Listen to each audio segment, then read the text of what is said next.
Warframe, Bu, Oke, wireframe. yang nanti dijelaskan oleh Noval. Oke. Bentar. Wireframe linknya share ke Kayesi ya, sama share ke aku. Nanti Kayesi share ke aku. Pokoknya linknya masukin kita juga berdua.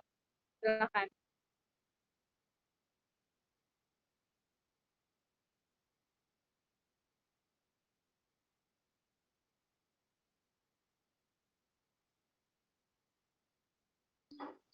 Izin share ini Samsung. Dikasih akses saja teman-teman.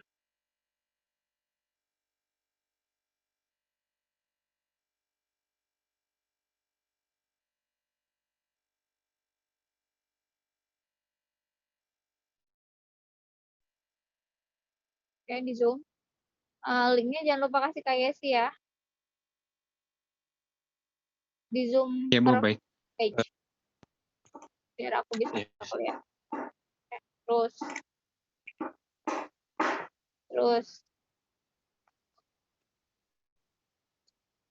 Oke, lagi. Nah, oke. Oke, silakan dijelasin. Sebelumnya mohon maaf kalau untuk yang buat wireframe ini Alfian, tapi untuk dari saya sedikit menjelaskan, ini adalah tampilan utama link set, yaitu di sini ada beranda, ada tentang buat survei dan mengisi survei. Nah, kalau untuk yang beranda ini akan yang beranda ini ya itu yang diselamat datang di link set ini. Kalau yang tentang itu tentang penjelasan apa di link set. Oke, terus. Ini. Kalau buat survei, Kalian codingnya pakai apa ya nanti? Atau udah coding sekarang pakai apa? kalau buat ngoding tuh baru tampilannya baru pakai HP. HP murni pakai framework atau gimana? Nah, rencananya mau pakai CI tapi masih bingung. Kalau pakai CI, dia banyak template yang udah ada. Teman-teman coba pakai template yang udah ada, terus sesuaiin si beranda, si tentang, kayak gitu-gitu. Template yang free aja. Oh iya. Tapi coba dilihat ya. Ya, baik. Oke, terus? Terus di sini ada tampilan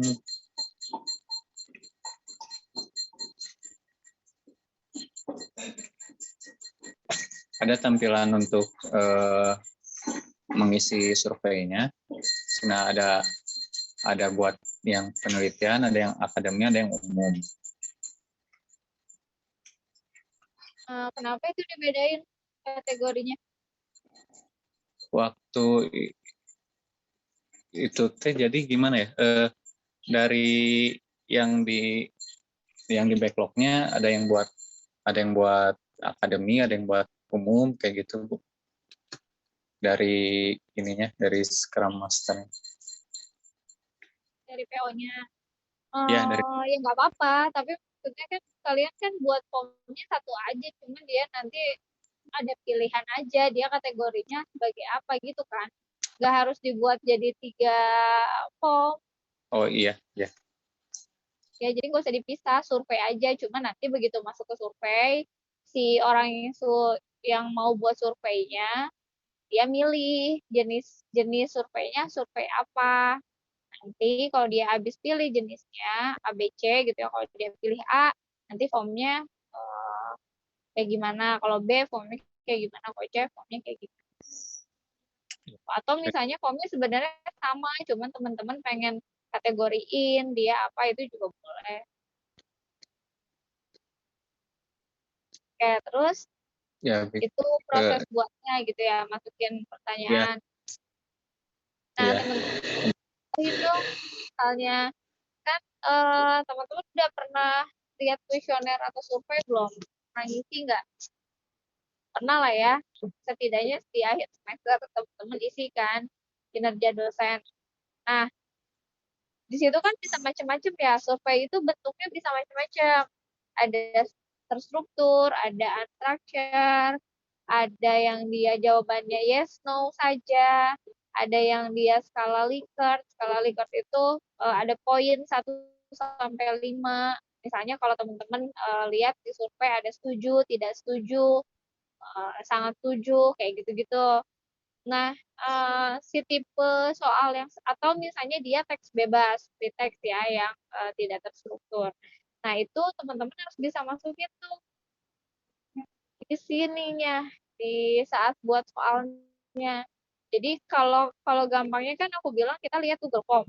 Google Form kan pilihannya banyak tuh ya. Jadi teman-teman juga buat seperti itu. Teman-teman coba pelajari tentang dynamic form. Dynamic form itu biasanya kan kalau teman-teman buat form bentuknya kayak gitu doang ya, sama gitu bentuknya. Nah, kalau dynamic form itu dia saat kita nambahin form itu bisa beda-beda. Jadi tergantung saat form itu dibuat. Itu udah banyak kok contoh codingannya, coba pelajari itu ya. Sambil nanti di wireframe-nya teman-teman masukin. Kayak gimana cara masukin yang drop down, gimana cara masukin yang radio button, pilihan, yes, no, skala Likert gitu. Oke? Ya, baik. Sip. Terus, nah, satu lagi, saat kita membuat form pertanyaan untuk survei atau kuesioner, itu biasanya ada pengisian identitas.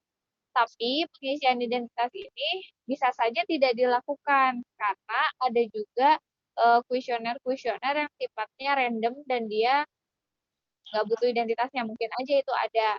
Jadi teman-teman harus bisa fasilitasi itu. Jadi si surveyornya itu boleh menentukan identitasnya dimasukin atau enggak. Itu juga harus ada ya. Oke? Ya, baik. Oke, sok pindahin lagi. Apalagi yang udah dibuat. Ini udah beres wireframe-nya. Baru segini ya. Wireframe itu mau ditambahin itu ya. Kalian kan nanti kan ada analisisnya, ada apanya. Nah, itu juga dibuat tuh wireframe-nya ya. Iya, baik. Oke, sip, good. Oke, sama jangan lupa linknya share ke Kak Yesi ya untuk feedback. Oke, ada lagi teman-teman yang mau di-share ke aku?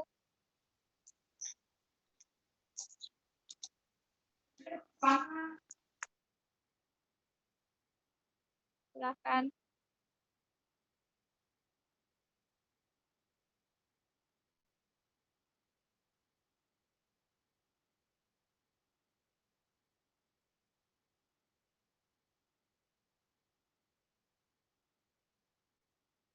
Oke, ada lagi? Teman-teman udah mulai coding belum ya? Survei ini agak susah sih menurut aku. Jadi teman-teman harus berjuang sedikit dibandingkan yang lain. Sudah, Bu, tapi baru tampilan awalnya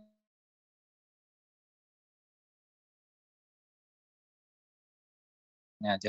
Nah, coba lihat. Yang sama kayak di Figma ini, Bu. Oh, coba lihat. Ya, tapi ada di ini Riri paling, Bu.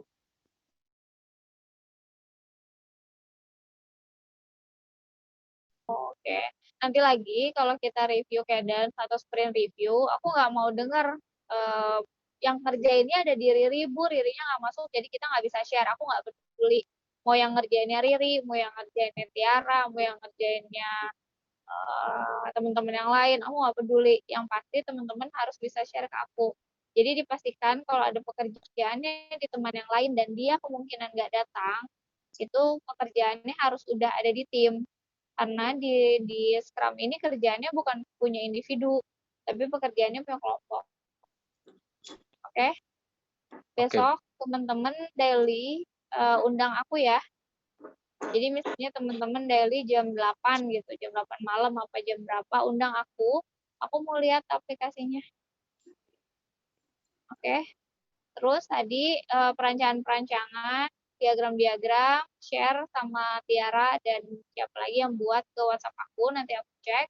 Terus link Figma-nya di-share juga ke aku sama Kak Yesi. Buat nanti kita cek paralel, kita online, kita komen-komen nanti. Oke? Oke, Baik. kalau nggak ada lagi yang akan di-share, aku izin live ya. Thank you semuanya ya. Baik. Nah, Terima kasih, Bu.